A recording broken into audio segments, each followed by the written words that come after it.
Welcome to the Great Detectives of Old Time Radio. From Boise, Idaho, this is your host, Adam Graham.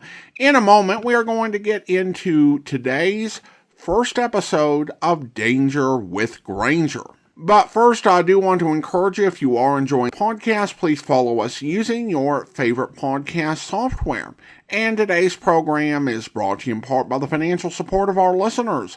You can support the show on a one-time basis over at support.greatdetectives.net and become one of our ongoing Patreon supporters for as little as $2 per month at patreon.greatdetectives.net. Today, I'm bringing you one of the most confusing series to figure out, even its basic origin, that I've ever dealt with. For many years, I thought Danger with Grainger originated in South Africa, and so we couldn't play it. But that turned out to be incorrect.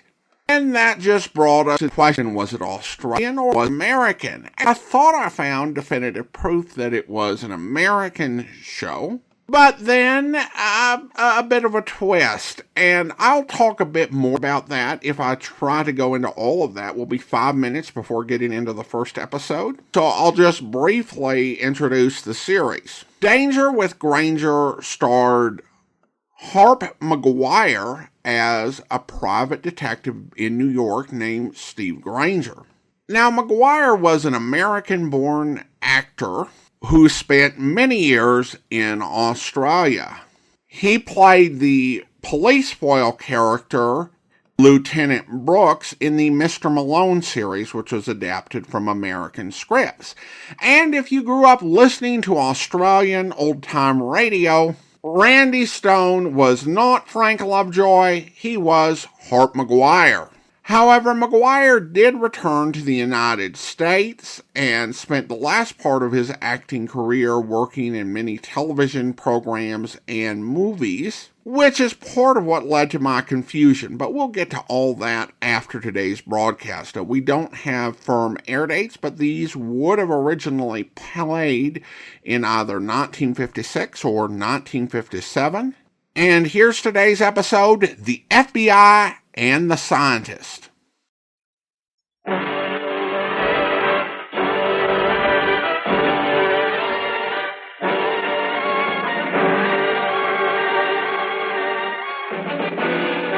Danger with Grainger.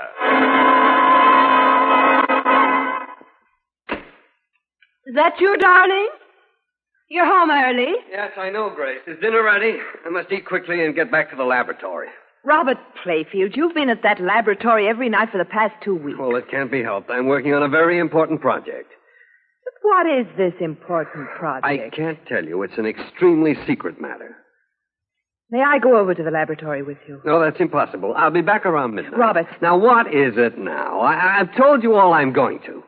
This note. I found it crumpled up in the wastepaper basket in your room.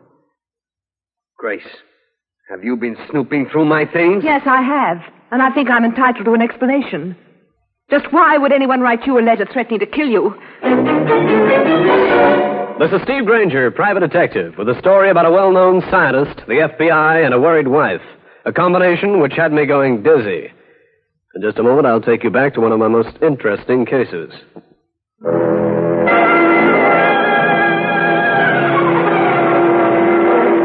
This is Grainger. It was late afternoon when a woman walked into my office and identified herself as Mrs. Robert Playfield.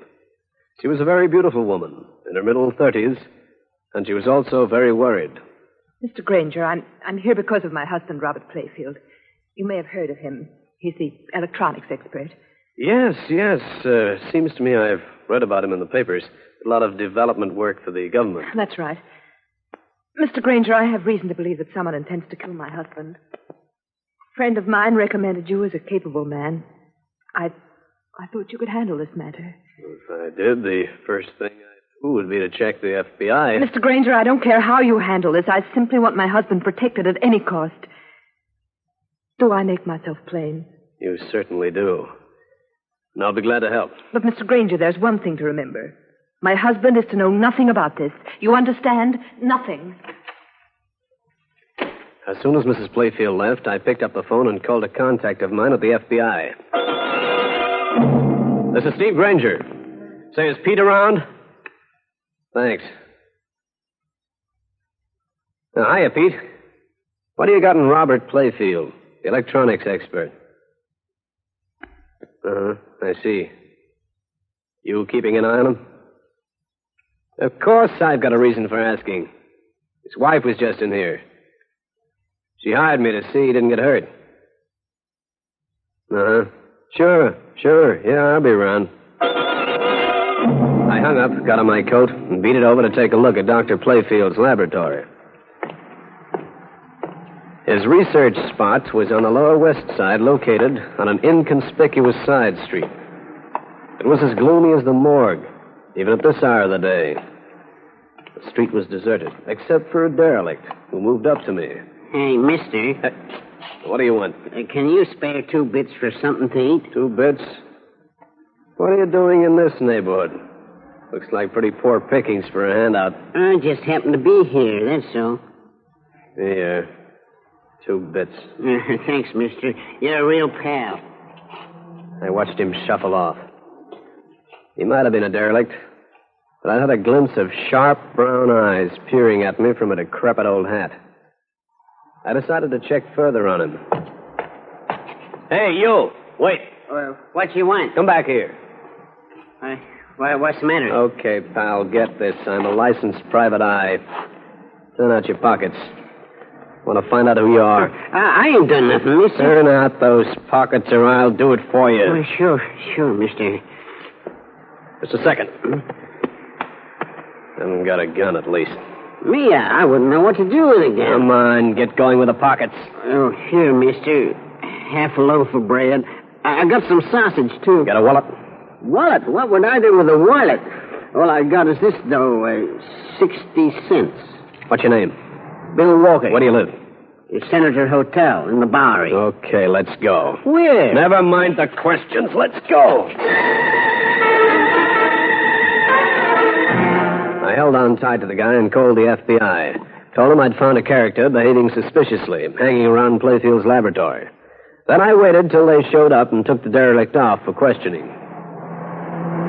I went back to patrolling the street where Dr. Playfield had his laboratory, to the point where my toes began to resemble frosted eclairs.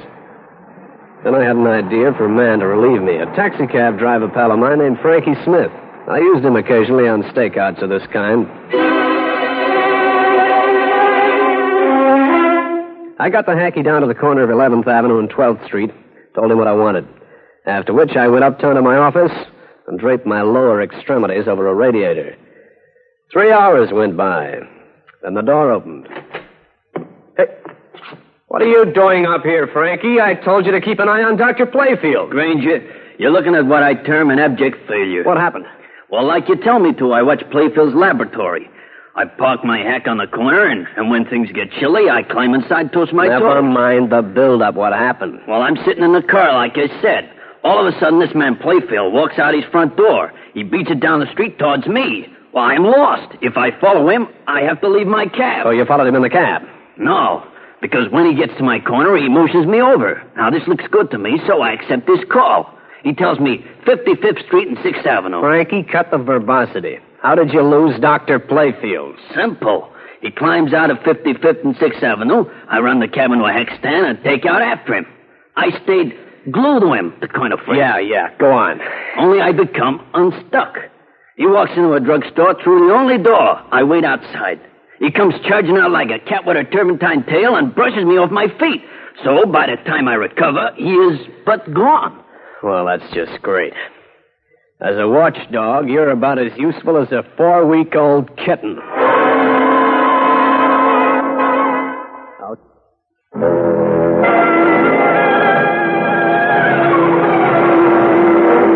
I didn't like the sound of it. If Frankie Smith hadn't been able to keep on Dr. Playfield's tail, there was something peculiar going on, because Frankie was a good tailman. I decided to check, dialed the doctor's number. He answered the phone himself. I muttered wrong number and hung up. So he's home, huh? Well, you sure got yourself into a panic for nothing. Zip your lip, my fancy friend. Here, this is Playfield's address, out on Long Island. Get out there and keep an eye on the place all evening. I'll relieve you at 10 o'clock. Care to set your watch with mine? Get out there, I said. Okay, Simon Legree, I'm going. Frankie left the office. I grabbed myself a quick bite of food at a corner beanery and went back towards 11th Avenue and 12th Street. In the half-gloom of early dusk, the laboratory looked even worse than during the daytime. I stopped at one of the windows, but the black paint on it eliminated any chance of looking inside. Then suddenly there was a voice from behind me. What's your name? Who are you? What are you doing down here? Why? Federal Bureau of Investigation. Oh, pardon me. Here's my card. Steve Grainger, license number 2486. Okay, Grainger, do you know how it is? Forget it. What happened with that Bill Walker I had you fellas take downtown? I don't know. Pete was still interviewing him when I left. Anything stirring around here? Nothing except the wind. I wish that had died down. This was 10 o'clock on the nose. Time to relieve Frankie on watch. I'd got a cab ride out to the Playfield place, a large house set back from the street looming like a white ghost in the night. Frankie's cab was down the street. It had been snowing, and there was a kind of hushed quiet about the place. I circumnavigated the entire house looking for him. Through one window, I could see Mrs. Playfield, plus a beautiful young girl, plus a man who must have been Dr. Playfield himself. But no sign of Frankie Smith. Okay, mister, that's far enough. Put up your hands. Who are you? What's the idea of the gun? I'll ask the questions. What are you looking for? Maybe I forgot my lawnmower last summer. All right, funny man. March into the house. We'll call the police, and you can have a detective as a street man. Just a minute. Let me show you. Don't reach for anything. I'm only getting my identification here. Steve Grainger, licensed private investigator. What's all this about? Why are you here? You know the Playfields? Michael Grant, Dr. Playfield's assistant. I had a man watching this place. He seems to have disappeared. He came in that cab up the street. Have you seen him? I saw him standing by the cab some time ago. How'd you happen to come outside? We were playing cards. Dr. Playfield went into the kitchen to make a drink. Well, he forgot the card game and talked. I wanted a breath of fresh air. Thought I heard somebody. Wonder where Frankie could have gone to. It's light enough to look for tracks. They'll be clear in the snow. Want to make a try? Come on.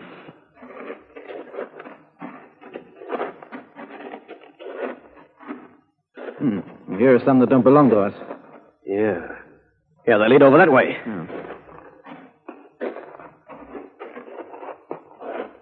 Hey, look, the tracks go around the back of the house. Yeah.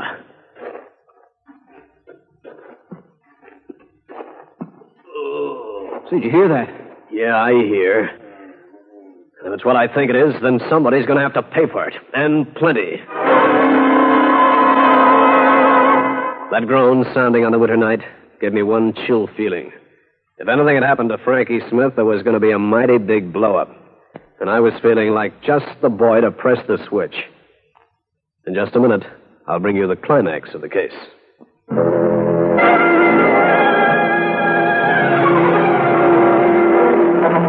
When we heard the groan coming from the back of the Playfield house, Michael Grant and I crunched fast through the snow. All the time, I couldn't help a feeling of apprehension. And then we saw it, the figure behind the woodbox. As we raced up, I recognized Frankie Smith, trying hard to raise himself onto his feet. Frankie, are you all right? Oh, my head. Who hit you? You think I got eyes in the back of my head? Oh, they came up from behind you, huh? Oh, yeah. Well, come on. I better get you to a doctor.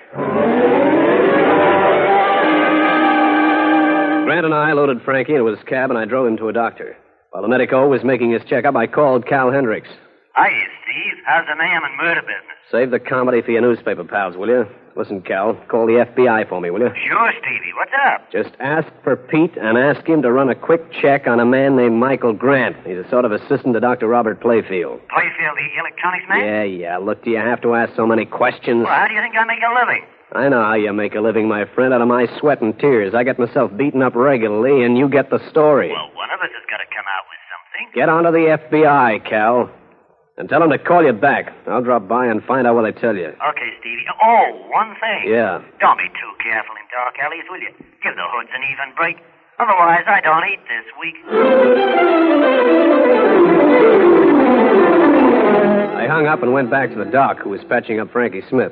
The cabbie was okay, so we got back into his taxi, and he dropped me off at my place. The following morning, I was in my office bright and early. I checked with Cal Hendricks, found the FBI had given Michael Grant a clean bill of health. Then I got my first surprise of the day.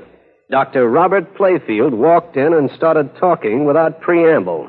You are Steve Grainger, are you not? I am, Dr. Playfield. Mr. Grainger, my wife has told me about employing you.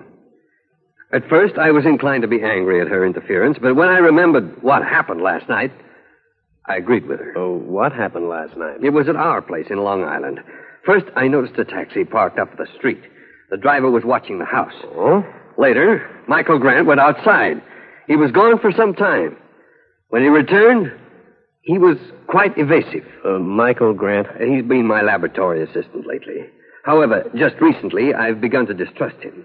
Why? Well, I can't tell you precisely. It's just a feeling. He's too curious about my work. He snoops around. He gets into things that are confidential. Frankly, my work is highly secret. If this invention were to fall into the wrong hands, it would be disastrous. Do you want me to accompany you to the laboratory? Oh, that won't be necessary. However, my wife is giving a costume party tonight. One she's planned for months. In spite of being extremely busy, I have agreed to be there. I want you there, too. What time? The party gets underway at 8. I'll be there at 7.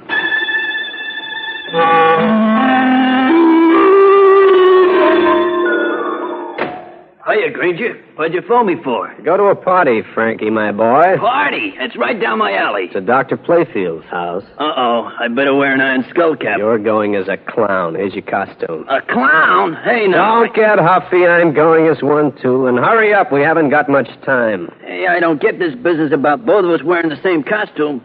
Hey, do I have to wear the mask that goes with it? You certainly do. There might be a time during the evening when I'd like to have somebody think you were me. Uh-oh. I just know I'm going to get it in the head again.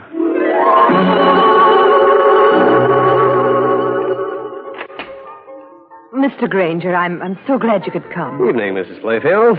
May I present Frankie Smith? How do you do? Hiya. He's acting as my assistant. Oh, come in, please. Darling, Mr. Grainger's here. Oh, glad to have you, Grainger. Grainger, my suspicions regarding Grant are becoming stronger every minute. Please be very alert this evening. Dr. Robert Playfield was attired in a fake suit of armor that added a grotesque note to the conversation. The guests began arriving, 18 in all. Grant was there in costume. Also a girl I'd seen at this house the night before. Her name was Linda Miller. Her job, Playfield's private secretary. A while later, Dr. Playfield motioned to me, and I followed him. What's wrong, Dr. Playfield? Close the door, please. This morning, I told you that I've been working on a very hush-hush device for the government.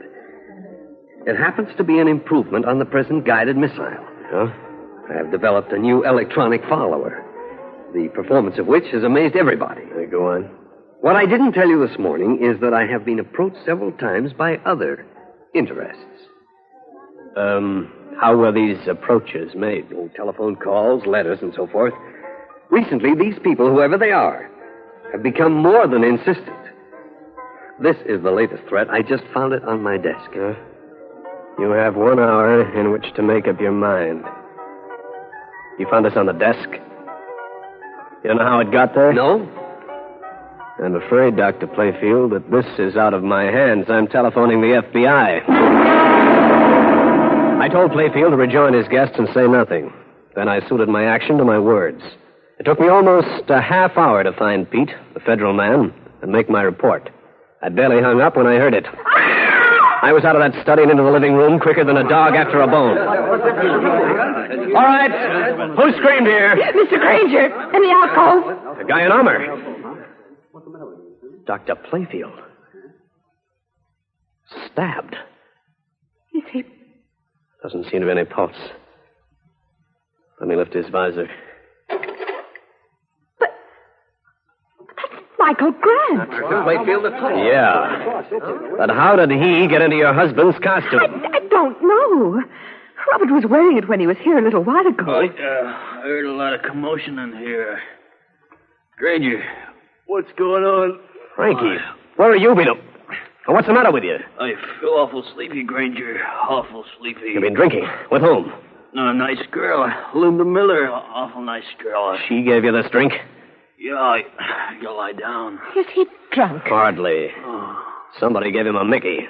You mean poison? Knockout drops. Now, look. Herd these guests into the other room. Nobody is to leave the house. I'll put Frankie on this couch. And Mrs. Playfield? Yes? Tell your husband I want to see him right away.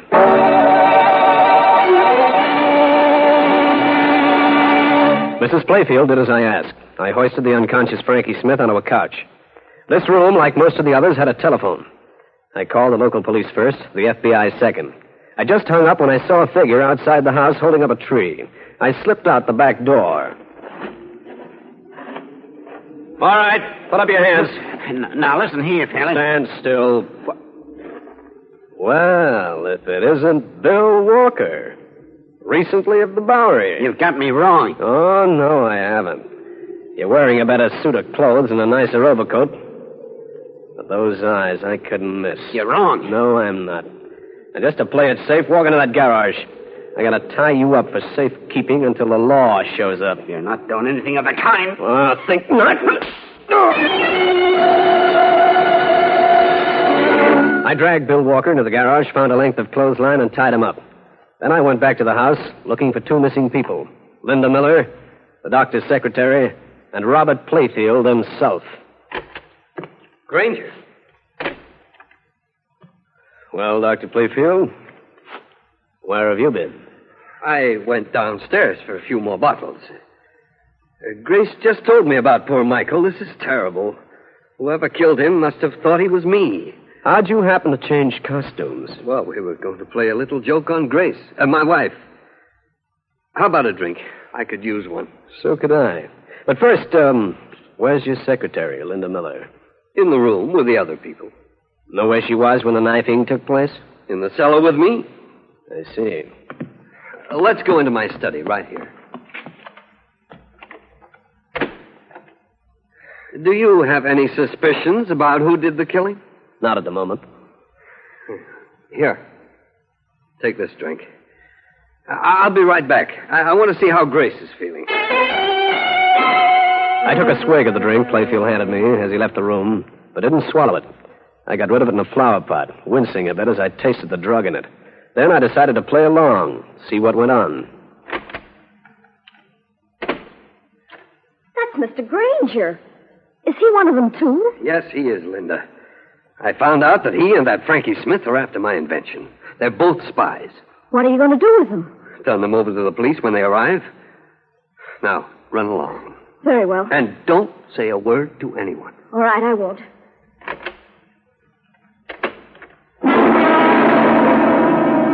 I lay in a semi-recumbent position, pretending to be unconscious. Dr. Playfield waited a long second and pulled a revolver out of his pocket and moved towards me. He held the gun in a towel to deaden the sound. Dr. Playfield, I wanted to tell you that... What are you doing with that gun? He might come to and get violent. Now, please stay out of here. You were going to shoot him, weren't you? I'm going out and tell... Oh, no. You're keeping that pretty mouth shut. Let go, you're choking me. Hold it, Playfield. Granger, I thought you were... Sorry to disappoint you. Why, you... Hold it, Playfield. What? I'm Carlson, Federal Bureau of Investigation. You're under arrest for the murder of a federal agent. No. Well, friends, that's the story. I'll be back to wrap up the case in just a minute. The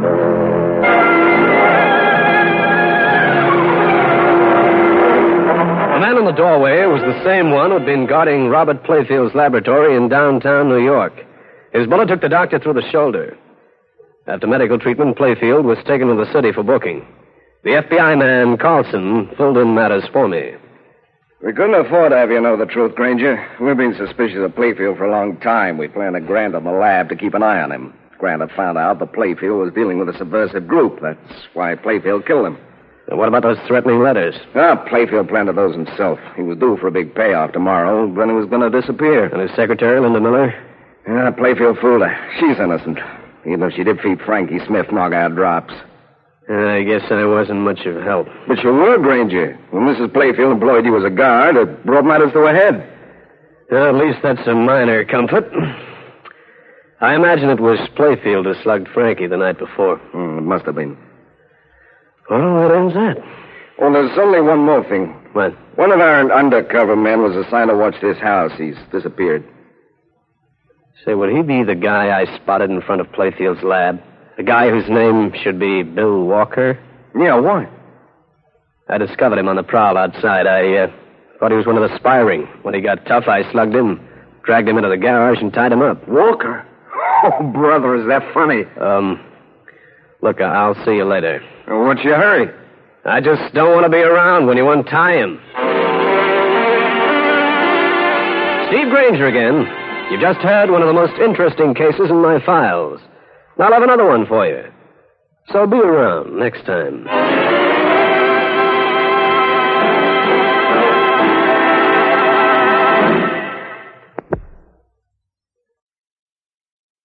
Welcome back. A decent mystery, though the scientist's final act wasn't really the sign of a brilliant mind with trying to drug our hero after also having drugged the sidekick. And I really also appreciated the pacing of this. It was very snappy, very quick, but feeling like a complete story, despite that little bit of an audio skip. So overall, just a really fun first episode. If this was indeed the first. Again, this is still a confusing story.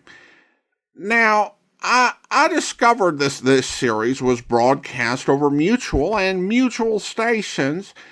Found ads for it in 1956, and I thought that settled it. This was an American production. It was something that Harp McGuire made when he returned to the States. But I actually have to credit a man, and I have no clue if he listens to this podcast, but if you know Trip Wiggins, you can tell him that his research was really helpful in helping me understand this series, because he was researching another series called Peril and found some information very relevant. Peril, just like this series, was produced by Harry S. Goodman. Now, longtime listeners may recognize the name of the man who syndicated Left George Do It to a Canadian audience as well as to upstate New York, taking the Standard Oil commercials out of old episodes so they could be replayed anywhere. Goodman decided to produce detective and mystery dramas in Australia for syndication in the United States as opposed to Australia. He started doing this in 1954, or at least he was talking about it to a magazine. And this really would address a problem. As radio dramas became less profitable, many aspects of their production remained just as expensive thanks to the contract with the union AFTRA. When the deal was struck for paying radio actors, it was a boon to radio actors who could often make serious money, taking half an hour or to an hour appearing on multiple shows in the same day, and they got paid really well. And certainly with the advertising money, the network could afford to do that and still be quite profitable. But the economics of radio had changed, which made radio drama too expensive, particularly when you could easily fill time with news and recorded music. And so Goodman's idea was to produce all of these audio dramas in Australia away from the AFTRA and outside that, and then sell them to stations in the United States.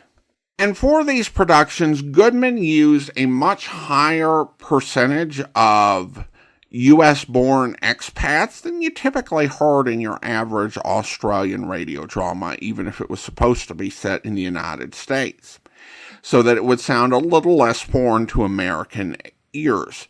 Goodman had claimed to have over 1,000 episodes that he would be able to sell, and he sold 260 comprising 5 episodes to Mutual, and delivered 153 and received partial payment, and then the union raised a stink with Mutual.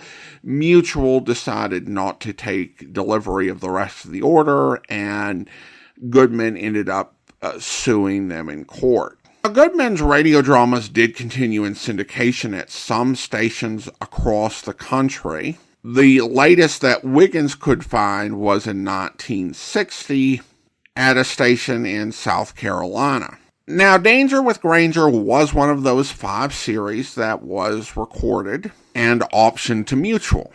So this would have been completed while McGuire was still in Australia, and not necessarily in 1956 when it aired. It could have been completed in 1954 or 55. Now, the information that Mr. Wiggins found regarding the series Danger with Grainger does require me to revise some of my thoughts on some other series, because they also identified It's a Crime, Mr. Collins and The Crime Files of Lamont. Now, in old-time radio circles, it had been talked about that there was an American version of It's a Crime, Mr. Collins, and I kind of question that at this point, knowing that the version of It's a Crime, Mr. Collins that was aired over Mutual would have actually originated in Australia. I'm not entirely sure that they would have had 2 separate productions with 2 different groups of actors to bring the same set of scripts to life for both the United States and Australia. I mean, we do technically speak the same language, although some people might challenge me on that assertion. So I really am not certain there was ever a separate Australian version different from the one that aired in the States, or different from the one we played back during season 11. And also, this does explain why there was something a bit odd about the last few episodes of The Crime Files of Lamont, and those that were dated 1956 were likely made in Australia.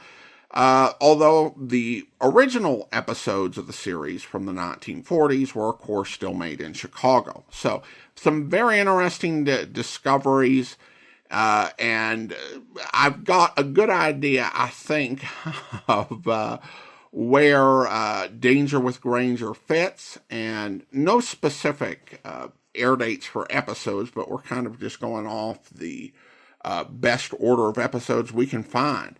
All right, well, now it's time to thank our Patreon supporter of the day, and I want to thank Shauna, Patreon supporter since June 2019, currently supporting the podcast at the Detective Sergeant level of $7.14 or more per month.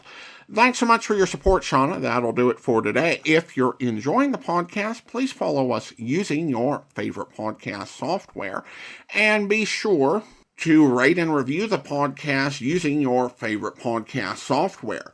We'll be back next Monday with another episode of Danger with Grainger, but join us back here tomorrow for Charlie Chan, where... So sorry to have alarmed you. I am Inspector Chan of Honolulu Police, and this is my number 1 son, Lee Chan. Hi there, people. But what are you doing here? We didn't even hear you come aboard. Fog at sea blankets ears as well as eyes, so that even great hulk of man like self seems to walk on pussycat feet. Was rowed here from police boat in totally inadequate dinghy by number 1 son. You should have seen Pop on the way over. He was just as comfortable as he would have been in the merry-go-round with sandpaper seats. This is no time for levity, my son. You are Miss Bromfield, please? Yes. Yes, I am. But how did you... A member of crew so informed me when he directed me here. And you, sir? This is Barton Henry, Inspector. He's my fiancé. Your fiancé, very? Then you have not yet informed Barton of my decision? I hope you'll be with us then. In the meantime, send your comments to box13@greatdetectives.net. Follow us on Twitter at Radio Detectives. Check us out on Instagram, instagram.com/greatdetectives. From Boise, Idaho, this is your host, Adam Graham, signing off.